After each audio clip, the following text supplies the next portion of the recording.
লাল কাপড়ে যাবা, সাদা কাপড়ে ফিরে আসবা। মেয়েদেরকে তো একটু মানিয়ে চলতেই হয়। রাতে বাসায় ফিরলে মার খাবে না? কি গায়ে হাত তুলে? তাতে কি হয়েছে? একটা থাপ্পড়ে আর কি হয়? টাকা পয়সা তো দেয়। এ সমস্ত কথা আমাদের দেশে পারিবারিক নির্যাতনকে আরো স্বাভাবিক করে তোলে। আমি সমস্ত কথাকে বর্জন করছি। যখন আমরা এই সমস্ত কথাকে বর্জন করছি এবং ডোমেস্টিক ভায়োলেন্স কমিয়ে আনার চেষ্টা করছি, ঠিক এমন সময় এমন একটি অর্ডার দেয়া হলো যেখানে পুরুষতান্ত্রিক সমাজে নারীরা সবসময় নিপীড়নের শিকার।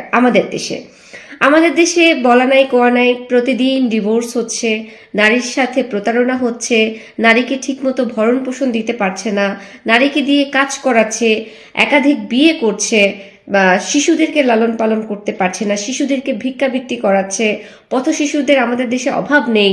সেইখানে আমরা প্রথম স্ত্রীর পারমিশন দরকারই নাই, আর একটা বিয়ে সে করতে পারবে।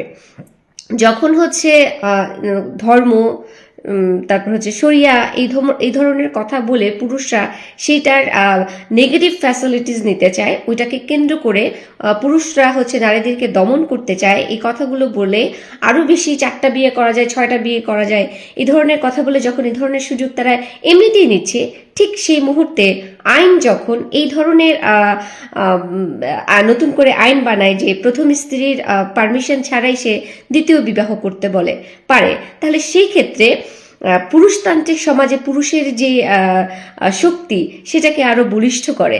এই ধরনের আইন বাংলাদেশে নারীকে আরো দমন পীড়ন থেকে শুরু করে, ডোমেস্টিক ভায়োলেন্স থেকে শুরু করে সকল ধরনের নির্যাতনে আরো বেশি বড় আকারে ভূমিকা পালন করছে বলে আমি এই আইনটাকে মনে করছি। এই আইনটাকে আমি কোনোভাবেই